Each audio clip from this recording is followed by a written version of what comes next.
You see, I told you I'm gonna bump into you. Really? All right, enjoy. What's up guys? We are here today in Darwin, here in Northern Australia, guys. And guys, we are here because we are trying to avail of their internet. Alright, so yan guys, ang ganda ng information center nila. So you have all the reflections of what you are about to see and witness here in Australia.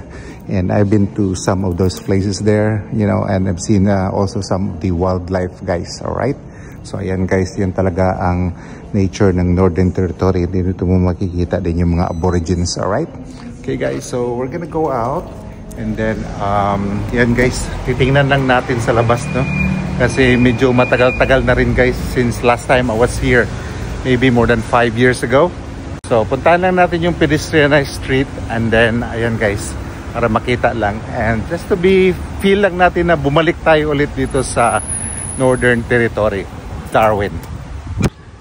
So, ayan guys, nandito na tayo sa pedestrianized street ng Darwin guys. And dito makikita mo may mga aborigines guys, no? And mind you guys, ito sila guys, no? Kadalasan ng mga aborigines guys, hindi sila nag-aaral because they are subsidized with the government. So nangyari po, hindi na po sila nag-aaral guys. And kontento na po sila sa buhay na tambay lang, dito lang sila sa park.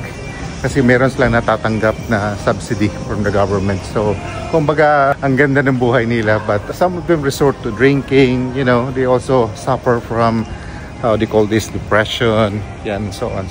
But most of them actually just be contented with their current life, guys. So, ayan guys, medyo ganito talaga sa Australia, guys, no? Maraming mga mall dito. Maraming mga store. Normally mga one-story store lang, guys, no? And ayan, and however kadalasan naman din guys sarado yung iba at kunti lang talaga yung mga tao dito sa Australia. Ayan guys, so wala masyadong tao. Look at that.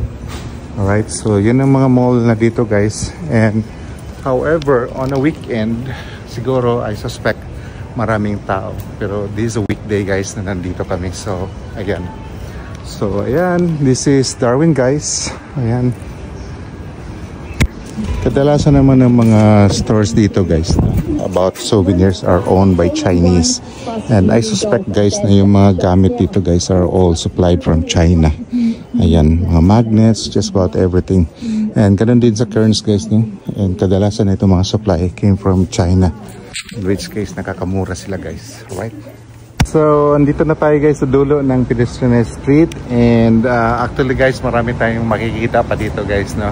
And kadalasan itong part ng Darwin guys medyo malayo na sa city center. So ayan, hanggang dito na lang tayo guys. And yeah, this is a quick tour of Darwin. It's not really reflective of Darwin, but at least may idea kayo guys how Darwin looks like. Alright, thank you very much for watching and see you in the next one. Bye bye.